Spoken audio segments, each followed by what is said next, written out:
Il était une fois un bûcheron et une bûcheronne. Ils étaient fort pauvres. Ils avaient 7 enfants, tous garçons. Ce qui les chagrinait, c'est que le plus jeune était fort délicat et ne disait mot, prenant pour bêtise ce qui était une marque de la bonté de son esprit. Il était fort petit, et quand il vint au monde, il n'était guère plus gros que le pouce, ce qui fit que l'on l'appela le petit poucet.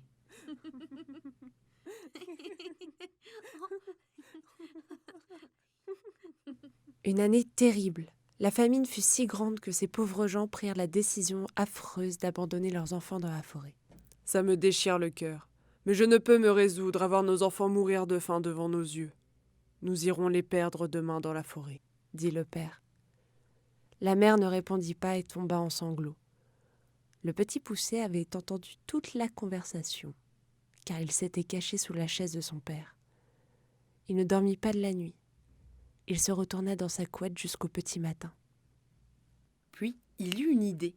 Il se leva de bon matin et alla au bord de la rivière, et ramassa des petits cailloux blancs qu'il mit dans sa poche. Puis toute la famille partit à travers la forêt épaisse. Le bûcheron coupait du bois, et les enfants ramassaient des brindilles pour faire des fagots. Alors, le père et la mère s'éloignèrent discrètement par un petit sentier détourné. Quelques instants plus tard, voyant que leurs parents avaient disparu, les enfants se mirent à crier et à pleurer de toute leur force.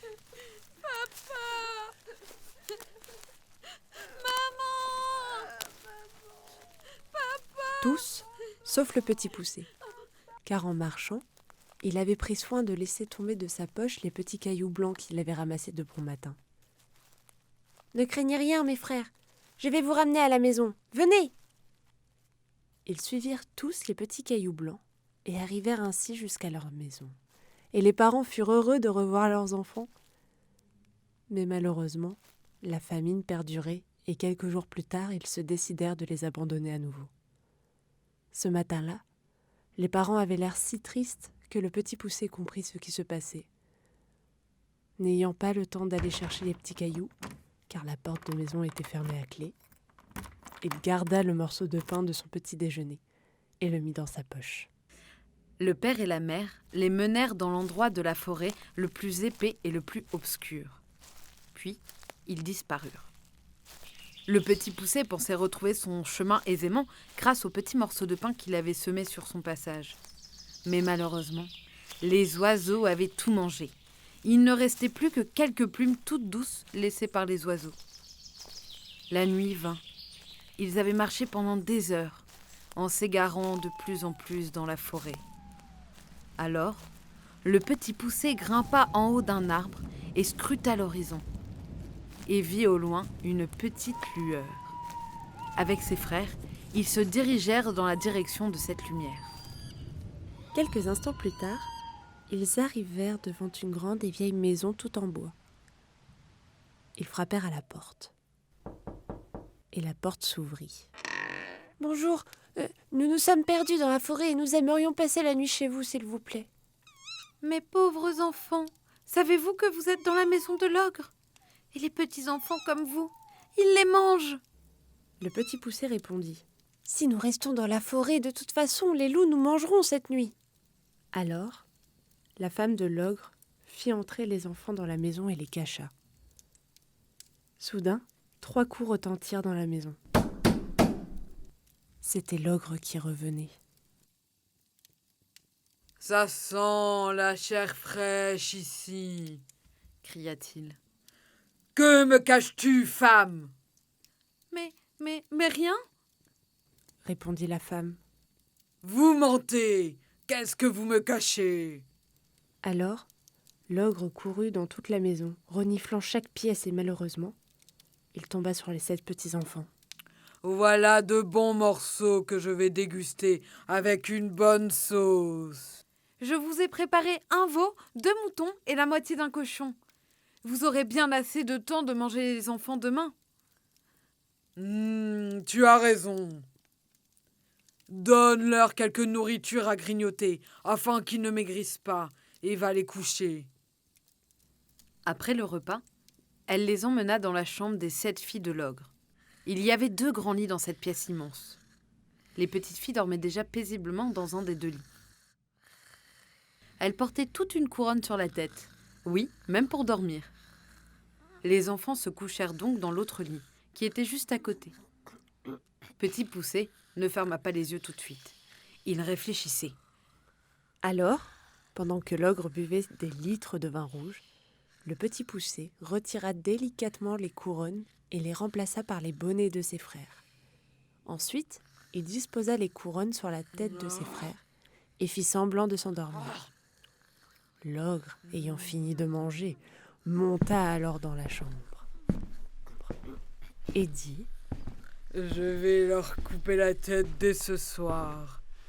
Ils n'en seront que meilleurs demain matin. » Il passa sa grosse main au-dessus des 7 petits garçons qui avaient les couronnes des ogresses. Puis, il trouva les 7 petites têtes coiffées d'un bonnet, sortit son gros couteau et les décapita d'un coup. Puis, il alla se coucher. Une fois que l'ogre se mit à ronfler, le Petit Poucet réveilla ses frères et tous s'enfuirent par la fenêtre.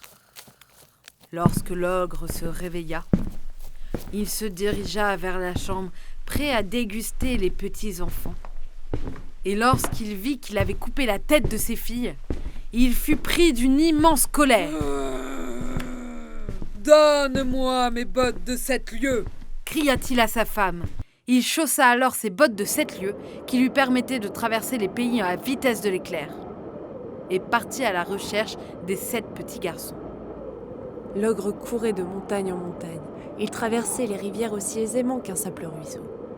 Le Petit Poucet, voyant l'ogre s'approcher à grands pas, dit à ses frères de se cacher dans un rocher creux. Peu de temps après, attiré par l'odeur des petits enfants, l'ogre arriva près de ce rocher. Mais il ne vit rien du tout. Il était fatigué car il n'avait pas mangé de la matinée. Il décida alors de faire une petite sieste.